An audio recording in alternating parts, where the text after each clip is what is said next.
Buenas noches, jóvenes. Espero que estén bien. Vamos a compartir la pantalla para continuar con la clase. Bueno, Por favor, si pueden ver la presentación. Buenas noches, doctor. Sí, se puede. Ya, muy bien. doctor, Entonces, vamos a empezar. Muy bien.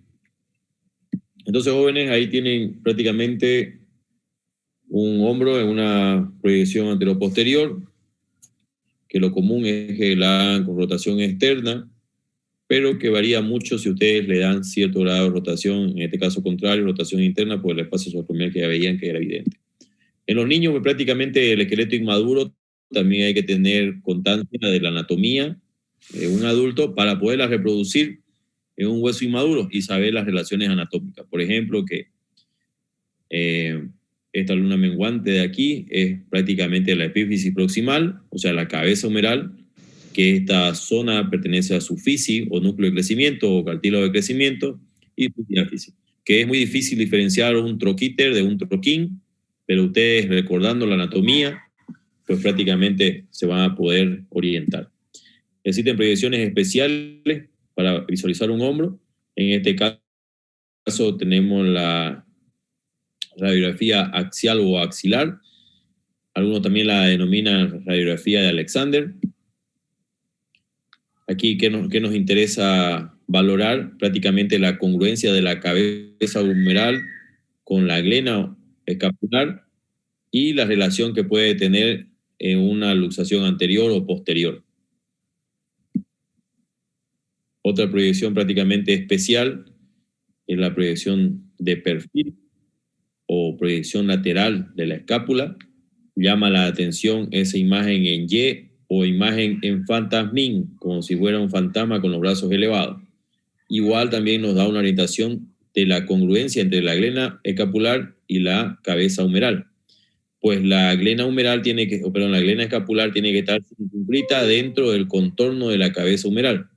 Si tuviéramos un desalojamiento de esta glena humeral y una anteriorización de la cabeza humeral, tuviéramos prácticamente una luxación anterior. Si tuviéramos un desalojo en la glena escapular y una traslación posterior de la cabeza humeral, pues estaríamos ante una luxación posterior. Tienen que saber que lo más común es una luxación anterior cuando se trata de hombro.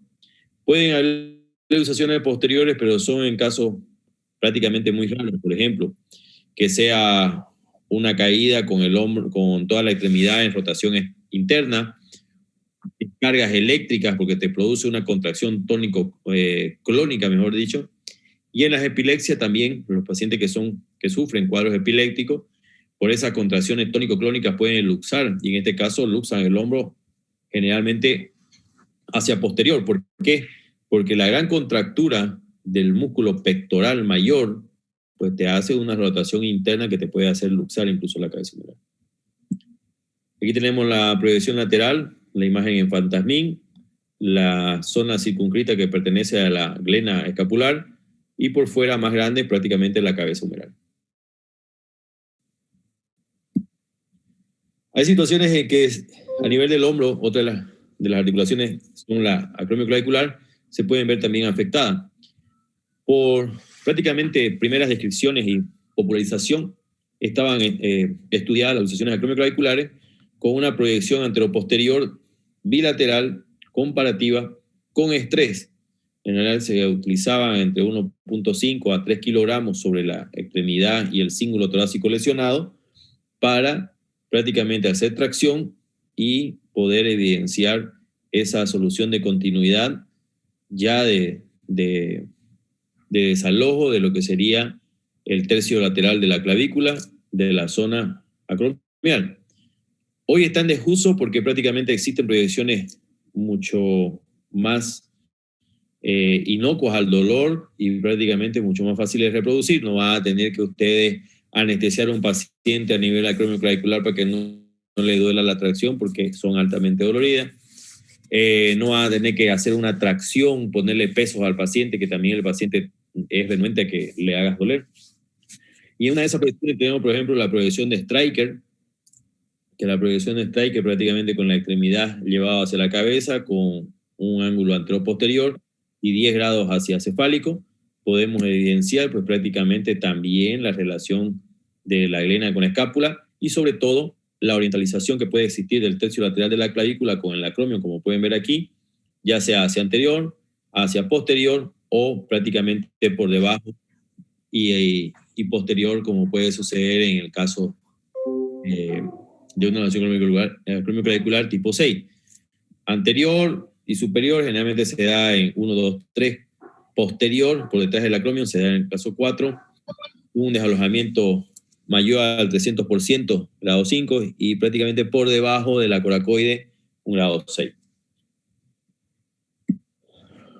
Que sí tenemos otras radiografías también especiales, como tenemos la West Point View, que prácticamente es el punto sacado de posterior, con 25 grados de angulación, desde caudal hacia cefálico.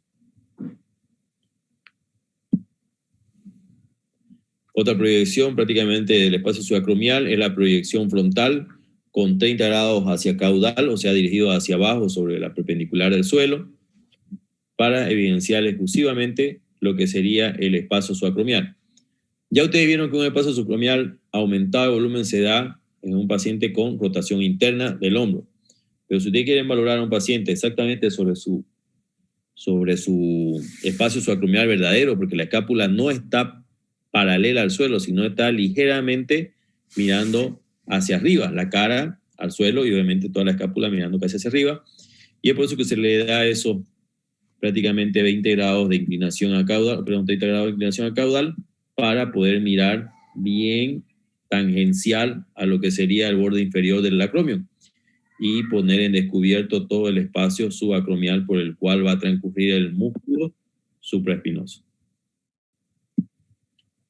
Esta misma proyección ya ustedes la pueden realizar para un niño, igual también viendo de que existan relaciones anatómicas concordantes con su edad etnológica.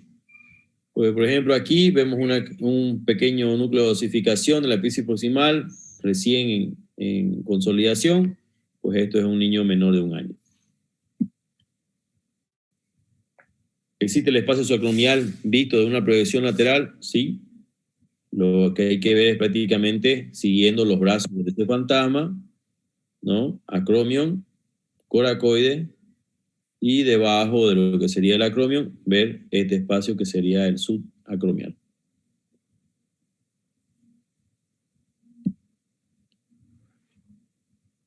Cuando ustedes realizan una radiografía con proyección anteroposterior, que es la estándar que prácticamente se solicita, para buscar algún tipo de lesión en la articulación acromial, ustedes tienen que recordar que el hombro tiene que estar indistintamente en rotación, prácticamente en posición neutra. Tienen que recordar que hay una superposición de la cabeza humeral con la glena escapular, que está sobreañadida prácticamente la coracoide, que el acromio pareciera montar, en este caso, lo que sería la cabeza humeral, lo mismo con el tercio lateral de la clavícula, que parece tomar contacto con el acromio. Pero esto es una vista de una proyección anteroposterior. Es muy diferente que ustedes, por ejemplo, recuerden esta radiografía. Pues es muy diferente porque esta es una verdadera anteroposterior y ya ustedes saben que se saca contralateral a 45 grados, ¿cierto? Pues tienen que recordar esa anatomía porque aquí miren, este fragmento que pertenece a la coracoide no la van a ver en una anteroposterior estándar, por así decirlo, porque es la primera que te piden en cualquier centro. No la ven así, ¿no? Como una proyección de Gracie, pero es normal. Por su eje que es prácticamente paralelo al suelo, ya, y está perpendicular al plano frontal, que sería el eje anteroposterior, y que están sin ninguna inclinación. Entonces están mirando todo tal cual se ve en una proyección de rayos aquí. Igual también en la clavícula del niño, ya lo vuelvo a decir, tienen que recordar la anatomía de la persona adulta. Muy bien, ya vimos el cíngulo torácico a nivel del hombro, a nivel del acromion clavicular. Vamos bajando a una articulación tan importante como es la del codo. A nivel de codo, jóvenes, bueno, el codo es importante, ¿por qué? Porque nos permite acercar objetos e incluso podernos alimentar llevando la mano o permitiendo el movimiento de llevar la mano hacia la boca. E incluso el codo es tan importante para nuestras necesidades biológicas, por ejemplo, el hacer la micción, la defecación, hasta el aseo prácticamente de las partes íntimas a través del codo. Si no hubiera un codo que tuviera los rangos de movilidad, pues tengan por seguro que no pudieran alimentarse, que no pudieran llevar objetos a la boca, hacer objetos, o en este caso, importante, realizar el aseo de sus partes. Porque yo le digo, a ver, hagan ahorita que están ahí en su casa, extiendan todo el brazo, ya, pongan ese codo en extensión completa y traten de llevar objetos a su boca. Van a ver que es imposible. Ni siquiera acercando ustedes la boca hacia la mano van a poder llegar. Y de la misma manera, intenten hacer el aseo de sus partes íntimas, ya sea en el hombre sostener prácticamente su miembro o en la señorita realizar el secado de su parte. Van a ver que es imposible cuando está prácticamente un codo en extensión. ¿Y yo por qué les digo esto? Porque miren, he atendido 2 o 3 pacientes, creo, tratados con el tema del cuchi, ya por huesero, por empírico, que luxaciones o traumas a nivel de hombro, fracturas, a veces que han existido fracturas, luxaciones, pues ellos han tenido la gran iluminación de hacer una inmovilización con ese codo en extensión, haber colocado sus vendas envuelto con la jalea de cuchi, con la cáscara de cuchi. ¿Y qué se ha obtenido al finalizar las 2 o 3 semanas que lo han inmovilizado? Pues un codo totalmente rígido, en extensión, sin mencionar que ha consolidado en una posición viciosa. Entonces tienen a un paciente con una incapacidad funcional. Perdón. Pero cuando ustedes han operado un codo, que han rescatado una articulación y se espera una rigidez articular, así ya sea que ese codo queda con 90 grados de inmovilidad, tienen un codo funcional. Ahora ustedes que están en casa pongan su codo en flexión de 90 grados y van a ver que pueden ustedes acercarse hacia la boca. Con dificultad pueden acercar, pues por ende pueden alimentarse. Si ponen su codo recto en 90 grados, en ese ángulo recto en 90 grados, van a poder realizar sus necesidades prácticamente biológicas, van a poder asear sus partes íntimas, pero no un codo en extensión. Y es por eso, jóvenes, que ustedes tienen que aprender cómo es la anatomía de una articulación húmero-radiocubital, o prácticamente la articulación del codo. En una radiografía anteroposterior, prácticamente ustedes van a evidenciar que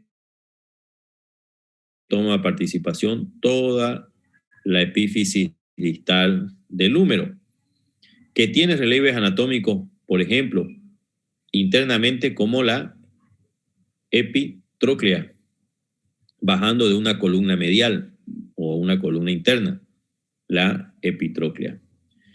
Tiene una forma articular para prácticamente el cúbito proximal, denominado tróclea, que tiene una saliente para articularse con el extremo proximal del radio, denominado cóndilo.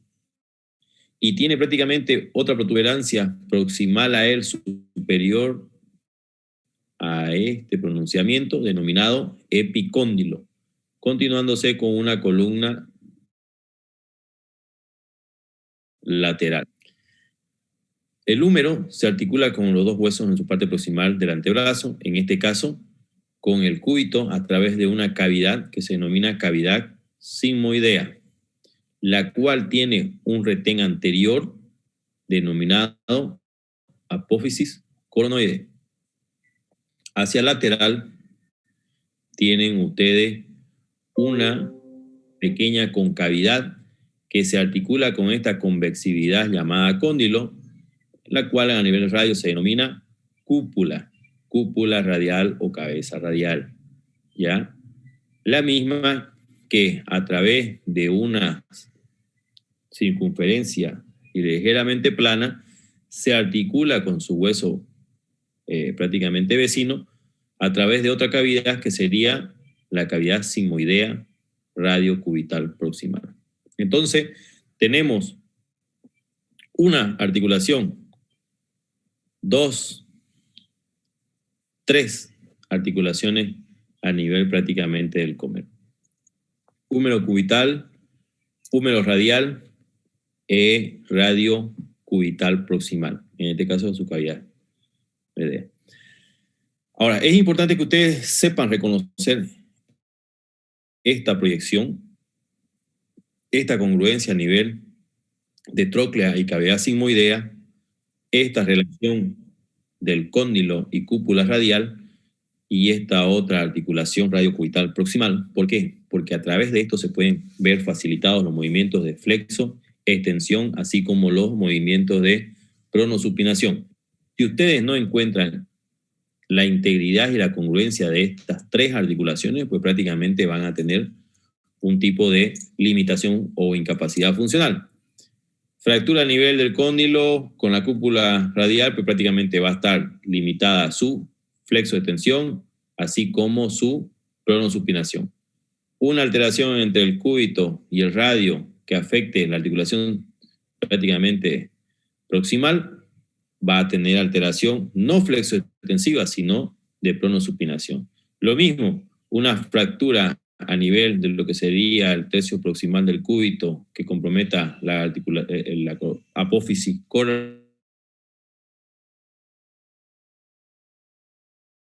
coronoide, pues prácticamente va a tener una alteración. En el niño pues tienen que recordar también de que existen patrones inmaduros, por ejemplo, vamos como en la imagen anterior, una columna medial o interna que baja hacia una zona medial denominada epitróclea, que obviamente en su hueso inmaduro y en su inicio de osificación va a tener un núcleo primario de osificación, que está representada por esto. Va a tener una zona prácticamente en forma de tróclea que en primera instancia es cartilaginosa, no la vamos a evidenciar, pero por recuerdo de la anatomía de un hueso maduro, tienen que saber de que está este espacio ocupado por una zona cartilaginosa denominada tróclea. Que existe otra protuberancia convexa al lado lateral que corresponde al cóndilo, pues tendrá un núcleo de osificación primario, en este caso el cóndilo, y estará unido a su metáfisis a través de un cartílago de crecimiento o núcleo de crecimiento, continuando por una zona superior a ellos que se denomina epicóndilo, que al igual que un hueso maduro es prácticamente una pequeña saliente. Y continúa con una cortical lateral, una columna lateral, correspondiente prácticamente al lado externo. Que a nivel de cúbito también los epífisis van consolidando. En este caso hay que tener en cuenta de que toda la zona, toda la anatomía del extremo proximal del cúbito, pues prácticamente va consiguiendo consolidarse, osificarse, pero empieza por este borde redondeado. Él termina generalmente en los varones de los 8 a 13 años y en las señoritas de 8 hasta los 12 años. Que la cúpula radial es una pequeña concavidad del extremo proximal y por ende tiene también un núcleo de osificación primario, y aquí lo podemos ver, esto correspondería al núcleo de osificación de la cúpula radial, que está unida a su metáfisis a través de un cartílago de crecimiento que sería su fisis proximal. Muy bien. ¿Vieron ustedes una radiografía anteroposterior de codo, viendo la integridad de sus 3 articulaciones en un plano anteroposterior? Pero en una proyección lateral, pues prácticamente como están mirando ustedes, también existen rasgos anatómicos, características anatómicas que les pueden orientar a un codo prácticamente normal. Por ejemplo, imagínense ese esqueleto maduro con el codo en flexión de 90 grados, en el cual ustedes van a ver una cortical anterior,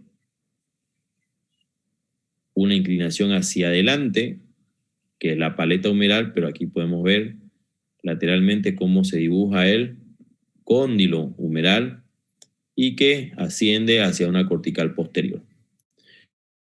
Hablábamos de que bajando la diáfisis tenemos columnas que son medial y lateral. Aquí tenemos la condensación y dibujando aquí esta imagen de 8, pues prácticamente tenemos la representación de la columna lateral. Aquí pueden ver. Esta imagen que ve formando la parte del 8, que se ve como un pequeño triángulo, correspondería a una fosa, lo que ustedes conocen como la fosa olecraniana, donde va a venir el codo en extensión a alojar al olecrano. Esta saliente prácticamente más voluminosa contralateral a esta columna lateral, pues va a corresponder a la epitróclea.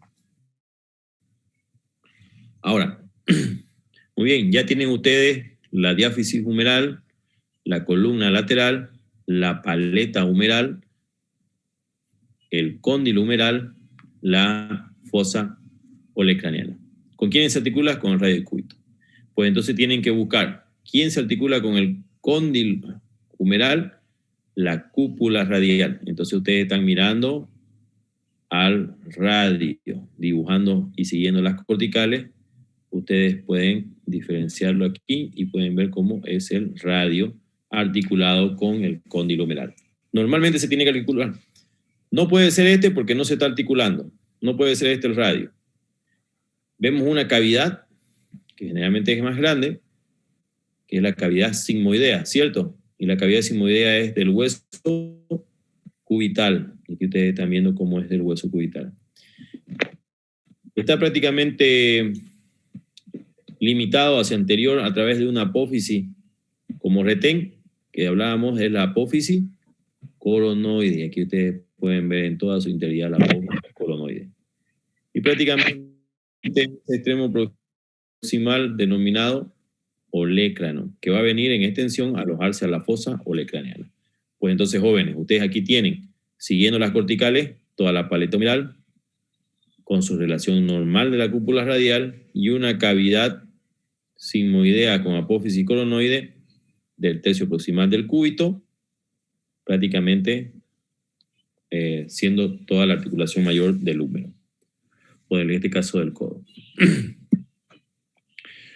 Aquí, recordando esta misma imagen que ustedes ven de una radiografía de 90 grados de un codo, radiografía lateral, quiero que recuerden todo lo que hemos hablado. Si ustedes la llevan a un hueso inmaduro y recordando que tiene una radiografía lateral de codo, una cortical anterior, una paleta humeral, un cóndilo humeral, una cortical posterior, un 8 que dibuja la columna lateral, una cavidad mayor que corresponde a la cavidad sigmoidea del cúbito, que tiene un núcleo de osificación que corresponde a la cúpula radial, una fisis proximal que corresponde al radio y unas corticales que le dibujan el radio. ¿Alguien me puede decir qué le llama la atención en esto?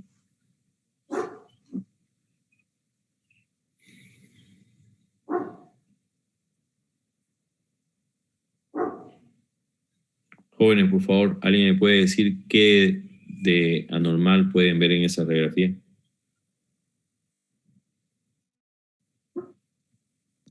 Me parece, buenas noches, doctor. Me parece una luxación de radio. ¿Por qué me dice eso? Porque él está desplazado de la articulación. Muy bien. ¿Qué más? ¿Qué es lo específicamente? Está muy bien, pero dígame por qué llegó a ese criterio. Está desplazado la articulación, pero no me está diciendo el criterio. ¿Alguien que le pueda ayudar a su compañera? Helmut.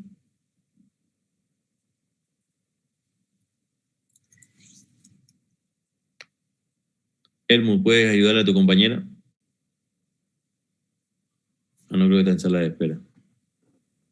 A ver, Isabel. Una luxación de radio, doctor. ¿Cuál es su nombre? Isabel Rea. Muy bien, Isabel Rea. ¿Por qué me dice que hay una luxación de radio?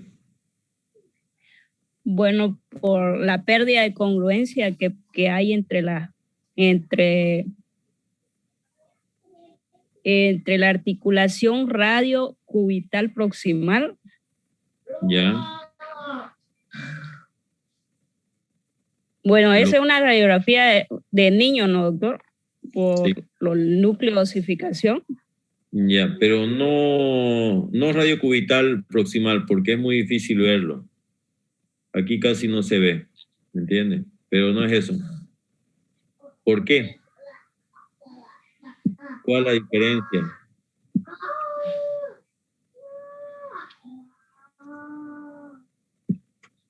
¿Alguien más? Doctor, creo que está sobreposta al cúbito, No. ¿no? Vean esto. Y vean esto.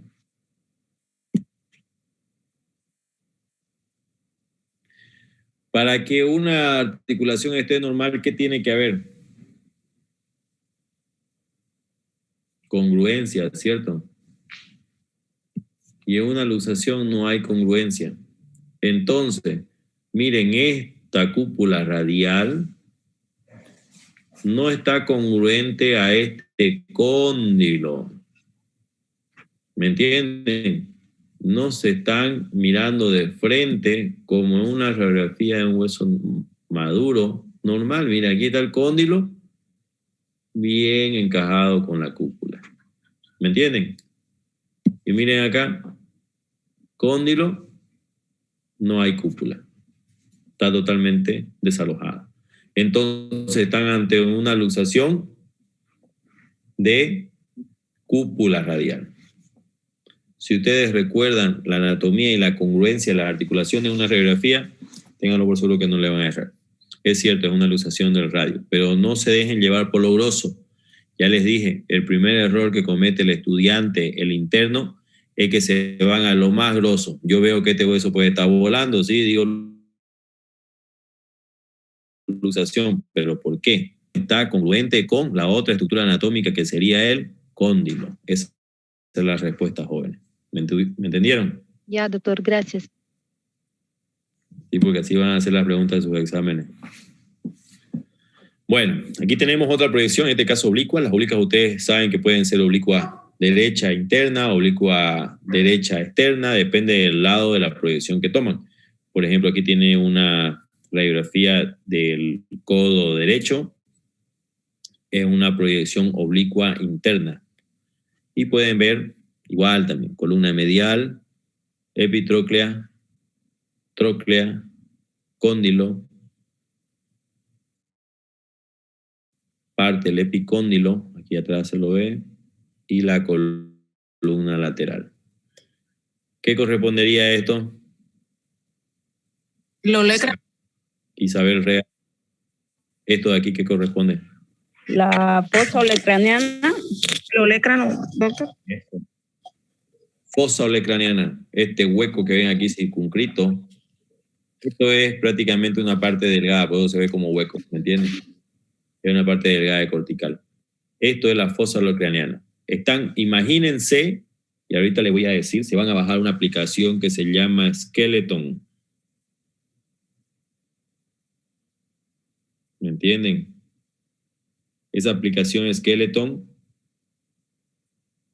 ya, tienen en 3D, tienen imágenes del esqueleto humano. Si ustedes quieren aprender a usar una radiografía, váyanse a esa aplicación y la giran, la imagen del húmero, y van a compararla con una radiografía y se van a dar cuenta. Bueno, entonces en esta proyección oblicua están viendo eso. Vemos ahora sí el olecrano acá atrás, la cavidad sigmoidea, la apófisis coronoide, que está saliente, la cavidad sigmoidea menor o prácticamente radio cubital proximal, la cúpula radial, vemos el cuello del radio la tuberosidad bicipital. Muy bien. ¿Alguna pregunta, jóvenes, en cuestiones de codo? Nos quedan 5 minutos. Doctor, en esa parte de la cúpula radial y la articulación radiocubital, ahí no le entendí. En sí, la cúpula radial vendría superpuesta a la diáfisis. Aquí, en esta proyección. No, en la otra, más de atrás. ¿Esta? Sí, ahí. ¿Qué tiene? ¿Viene superpuesta? Dice. La cúpula radial en sí viene por encima de la... No. Mira. Vamos a ver, usar un lápiz.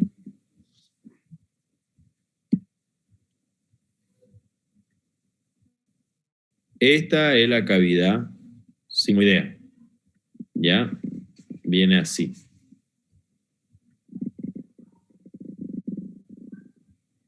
¿Ya? Todo eso es la cavidad sigmoide. Ahora, esa cavidad sigmoide se articula con la...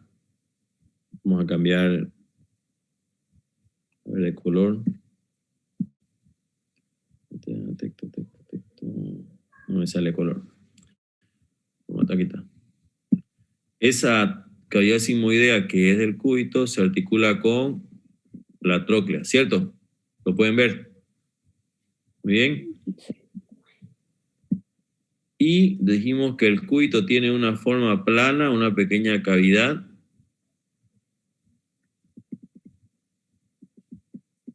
Que es la cavidad sigmoidea menor, que prácticamente con el borde lateral de la cúpula radial, con un borde que es casi plano, redondeado, hace la articulación radiocubital proximal. ¿Me entienden? Ahora, agarra tu mano, ponte tu mano derecha, haz un puño, y con tu mano izquierda, haz una forma de C con tu mano semiabierta. ¿Me entiendes? Ahora, aloja ese puño sobre tu mano semiabierta en forma de C y haz pronosupinación de tu mano derecha. Vas a sentir cómo gira tu puño sobre tu palma de tu mano semiabierta. Exactamente la articulación radiocubital proximal. Y esta relación tuvieras que verla en una radiografía anteroposterior normal. Ahora,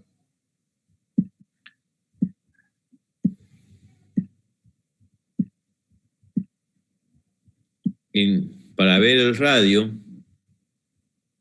pues tienes que dibujar,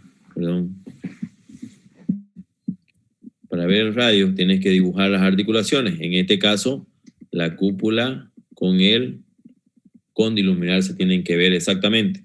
¿Me entiendes?